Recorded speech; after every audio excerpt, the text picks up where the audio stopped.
to 3.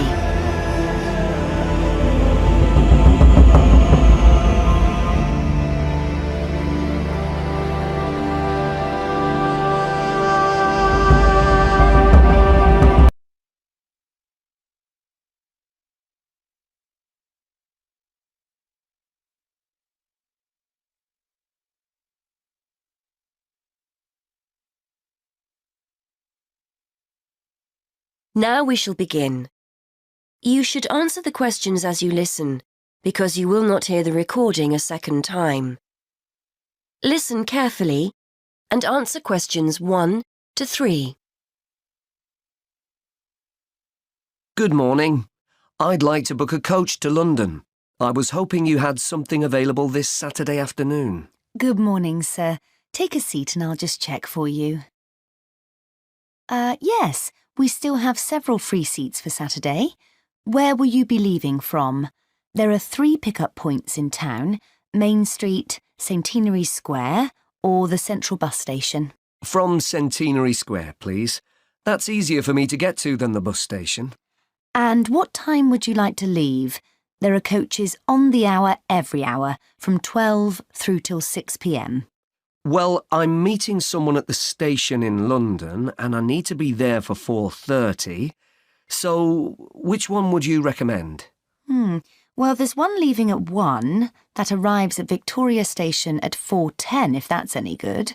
Traffic is usually quite light at the weekend and the drivers tend to make good time, so I think you'd certainly be there for 4:30. OK, that sounds just right. I think I'll take that. I can always phone ahead if I'm going to be late. And when are you returning, sir? Actually, I'm not sure when I'll be coming back, so I won't book a return ticket, just one way. I can always book you an open return if you'd like. You can use this at any time within the next month, as long as you contact us first to reserve a seat. Well, there's a chance I might be getting a lift back, you see, so I'll just pay for one way. I don't want to buy a return if I don't need it. OK, no problem. Are you travelling alone? Just the one ticket, please. I'm going down to visit my daughter at university. My son's meeting me at the station, so it's a proper family reunion.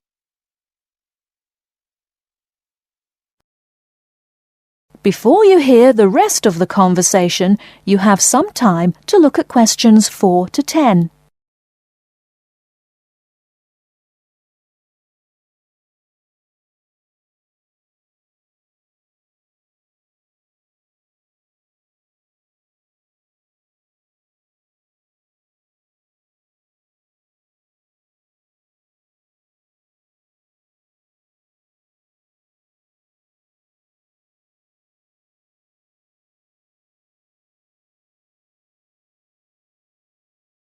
Now listen and answer questions 4 to 10. Very nice. OK, well, I can book that for you if you like, sir. That'll be £23.50. Now, I just need to take down some details. Can I have your name, please? Yes, it's Matthew Upton. That's Upton. And your address? 34 Allesley Road. Allesley, that's Alllesley. And your telephone number? 01732 558 997. And your email address. We'll use this to send confirmation of your travel details. matt257@yahoo.co.uk. OK, thanks. Before I forget, I'll be taking a little luggage. Is there a set luggage allowance? We offer a very good luggage allowance. You can take 2 suitcases as long as they're no more than 20 kilos each.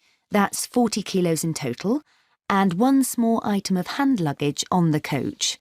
Most people find that more than adequate. Any additional items carry an extra charge of £10 for each bag. I certainly won't be taking that much, so I should be okay. I was worried I might be taking too much. Would you like travel insurance included with your ticket? It's an additional £2. No, I don't think so. No problem. It's not compulsory. OK. How will you be paying? Actually, I've been having trouble with my debit card today, and I've left my checkbook at home, so I'd better pay in cash. You'll give me a receipt, won't you? Certainly, and we'll send confirmation to your email address as well. So that's £23.50, sir. If you just wait a minute, I'll print you off a receipt. That is the end of part 1. You now have half a minute to check your answers.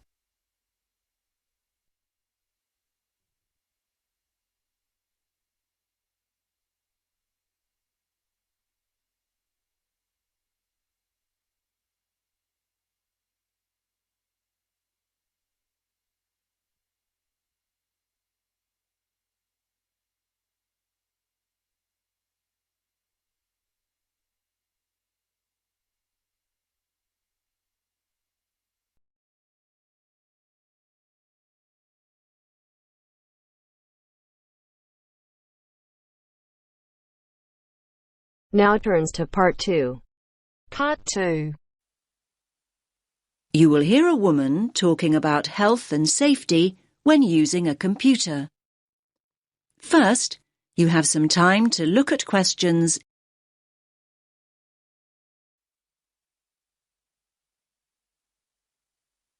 Listen carefully to the first part of the talk and answer questions.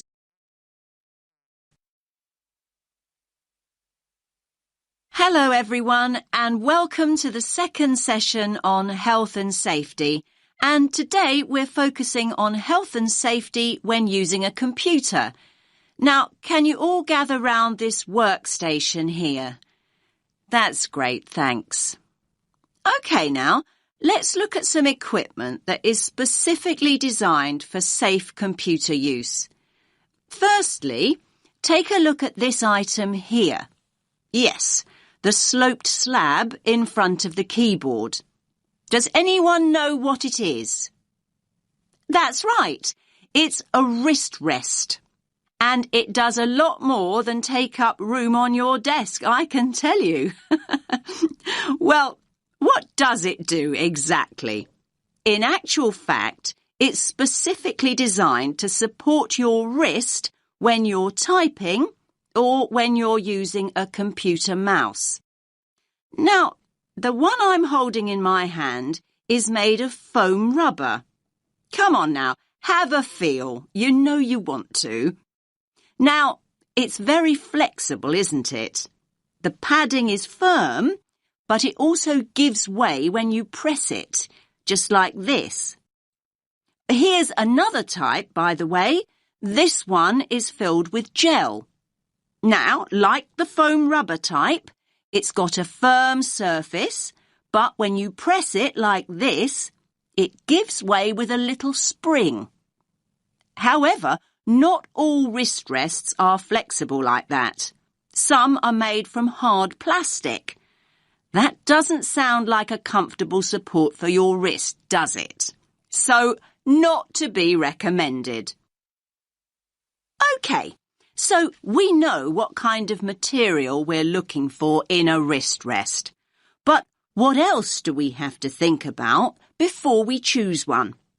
Now, look again at the foam rubber wrist rest here. You can see that the slope of the wrist rest and the height and the width too match the front edge of the keyboard here. And there are no sharp edges. Look, it's really nice and smooth. Now, we know it's a busy time for you all at the moment. You're busy with assignments in between the hours you're spending browsing the net and going on social networking sites. Well, just think about how hard your wrist has to work. So, using a wrist rest like this one can really help in a number of ways. First of all, it helps you keep your wrist straight when you're using your computer. I'm demonstrating this now. As you can see, my wrist is neutral and straight rather than bent up and down. See what I mean? Now, it can also provide padding for your hands. It works in much the same way as a cushion, so it makes your desk much more comfortable. Now, please note, I did say cushion rather than pillow. We don't want you students to be too comfortable. Another advantage of a wrist rest is that it stops your hands from dropping off the edge of the keyboard. A wrist rest can also relieve tension and soreness in your neck and shoulders. And how does it do that exactly? Well, it removes the weight of your arm from your shoulders and neck altogether. So there are a lot of benefits, aren't there? However, most people never learn how to use a wrist rest correctly. In fact, leaning your wrists on a wrist rest for long periods can put a lot of pressure on the undersides of your wrists, just here. Now you have some time to look at questions 18 to 20.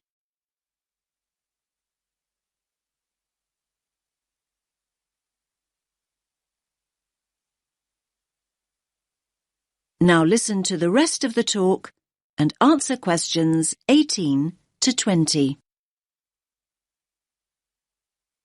So, to make the most of your wrist rest, it's really important to follow a few basic tips.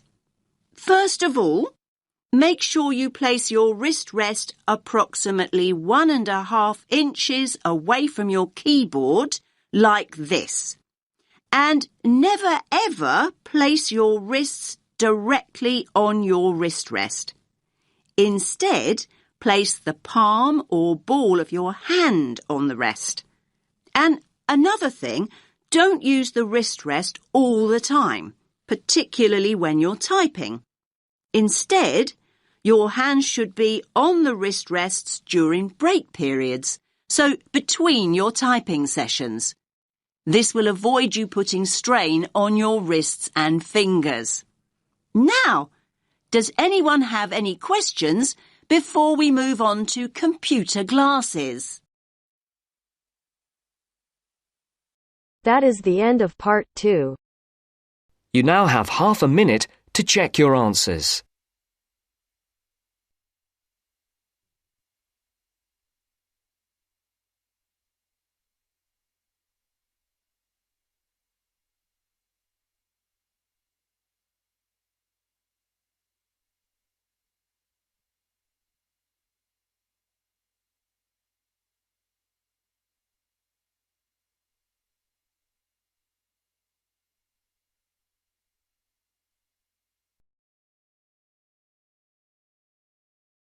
Now turns to part 3. Part 3. You will hear 3 students talking about how to spend their time before going to university. First, you have some time to look at questions 21 to 25.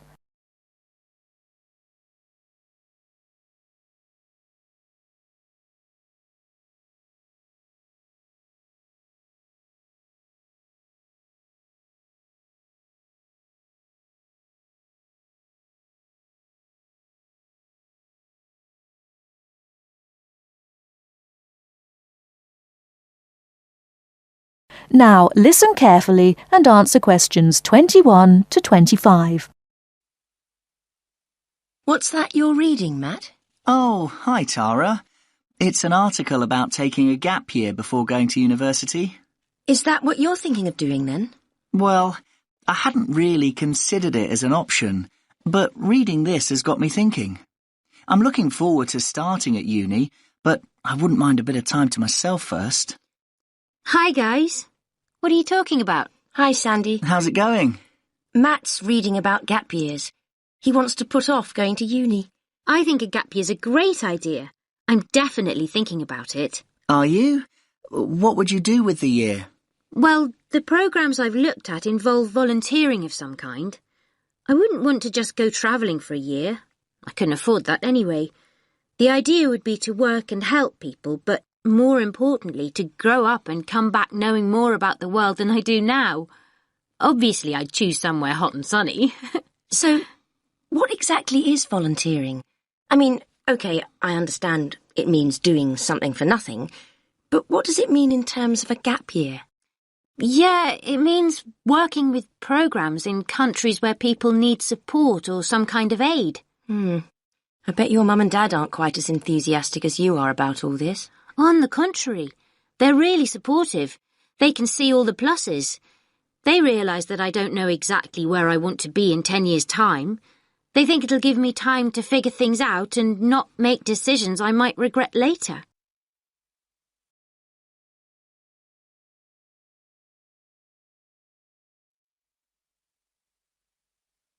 I think I'd be worried about how the university look at it, though. Don't you think it suggests you're just putting off studying? Definitely not. Our tutor told us that a lot of universities encourage students to take a gap year. They see a year away growing up and maturing as an asset. Students arrive in higher education with an extra year of life experience, depending on what you do with the time, obviously. Yes, I can see that tutors might like having a few well-travelled students around. I mean, ones that have a more developed perspective. I think they also appreciate that students who come back from a year away doing something worthwhile have a stronger sense of direction and a clearer idea of what they hope to achieve. They probably speak at least a few words of another language too. The most important thing for the unis is that students are motivated. So anyway, what does your article say about the options? Do they suggest where students should go on their gap year? You now have some time to look at questions 26 to 30.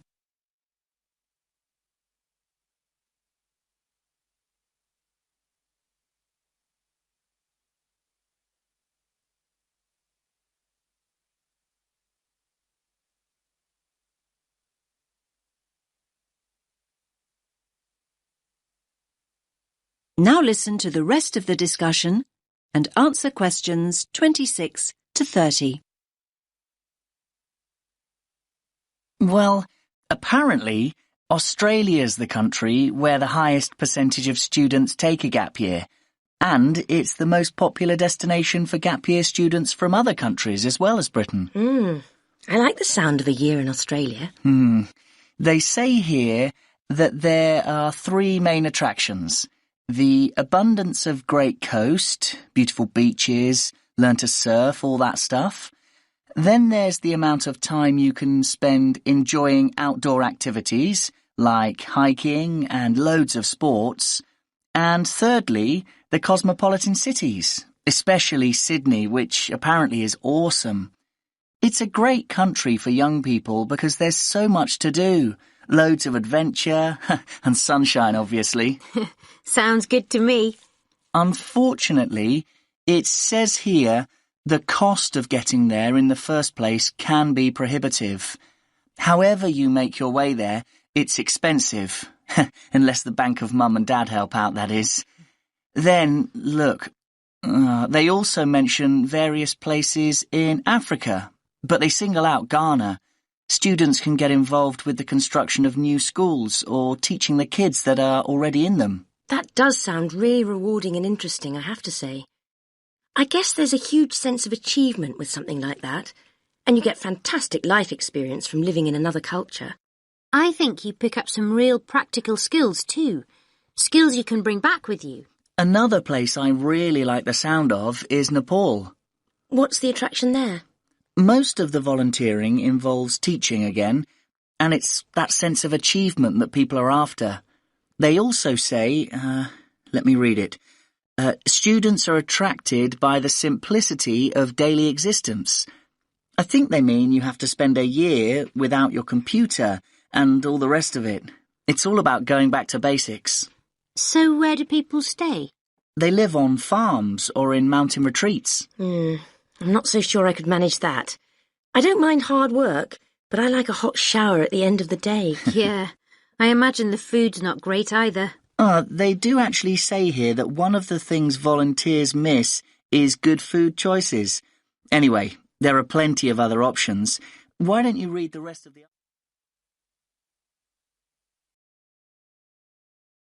That is the end of part 3. You now have half a minute to check your answers.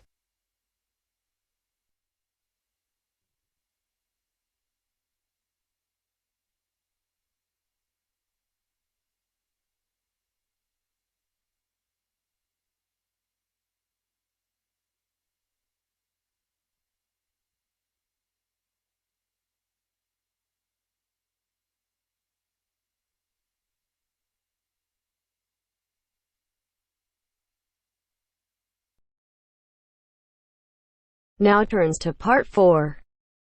Part 4. You will hear a lecture on climate change. First, you have some time to look at questions 31 to 40.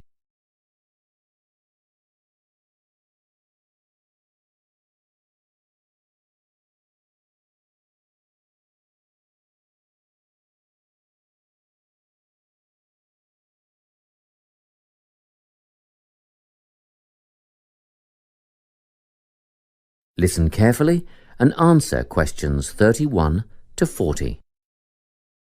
This lecture in environmental studies is on the topic of human influence on climate change.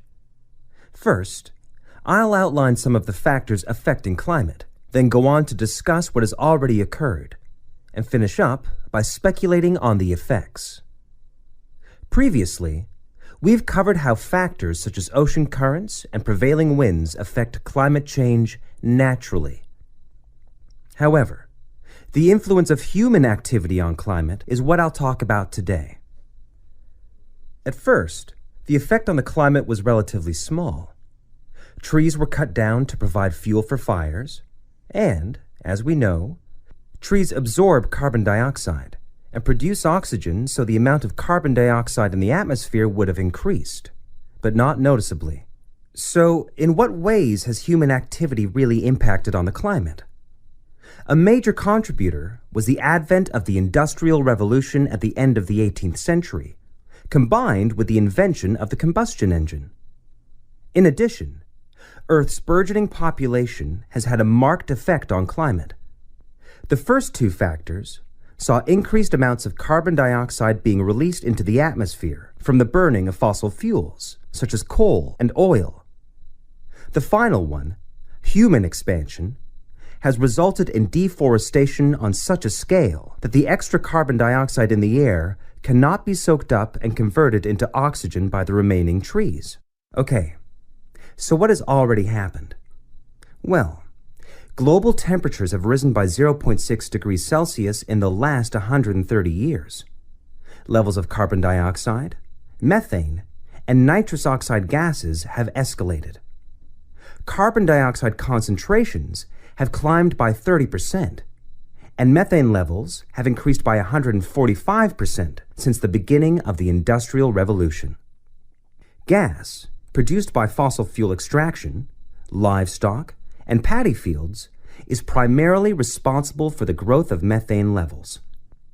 Nitrous oxide, or N2O, comes from natural sources, wet tropical forests, for instance. But it is also produced by human-related activities, such as agriculture, which uses synthetic nitrogen fertilizers, rubbish disposal systems, and vehicle emissions. How do gases like carbon dioxide and methane affect the climate? Well, this is what we call the greenhouse effect. Under normal conditions, the sun's rays hit the Earth and some are reflected back into space. However, these gases, CO2 and methane, create a barrier in the atmosphere, which prevents a proportion of the sun's rays from being reflected back into space. And, instead, the gases become trapped in the atmosphere. It's simple, really.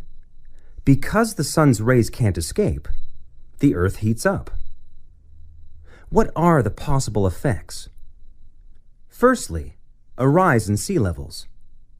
We already know that the Arctic ice cap has melted and shrunk considerably, and great chunks of ice have been lost from Antarctica. In 1998, it was reported that 46 million people lived in areas at risk of flooding, and the number of people at risk will increase significantly if sea levels rise. It is estimated that a rise of only 50 centimeters would put that number at 92 million. Further projections would see a rise of 1 meter put 118 million people in danger of losing their homes and livelihoods, not to mention the loss of prime, fertile farmland. Experts predict a rise of at least 50 centimeters over the next 50 years or so. Secondly, there would be a modification of vegetation zones, with changes in the boundaries between grassland, shrubland, forest, and desert. This is already causing famine in arid areas of northeastern Africa, and has instigated, and will continue to instigate, mass movements of people away from dry regions. What we are seeing now is only the first stage, with temporary camps for climate refugees already at overcapacity. In the future, there will be significant migration resulting in extreme overcrowding of towns and cities. Another potentially disastrous effect of climate change is an increase in the range and distribution of pests, which could bring about an increase in the prevalence of certain diseases. If we think of the malaria-carrying mosquito, for example, which thrives in warmer regions, at the moment, about 45% of the world's population is exposed to malaria. But, with an increase in temperature, there will be many millions more cases of malaria a year. The last effect I'm going to mention today is the change in ecosystems.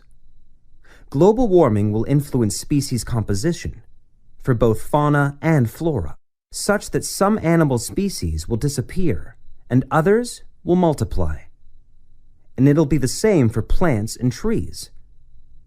It is predicted that around 2/3 of the world's forests will undergo major changes of some kind. Scientists also expect deserts will become hotter, and, of course, desertification will continue at an increasingly worrying rate, and will become harder, if not impossible, to reverse. What could we do to stop the process? Well, that's the subject of next week's lecture. So I hope to see you all there. That is the end of part 4. You now have half a minute to check your answers.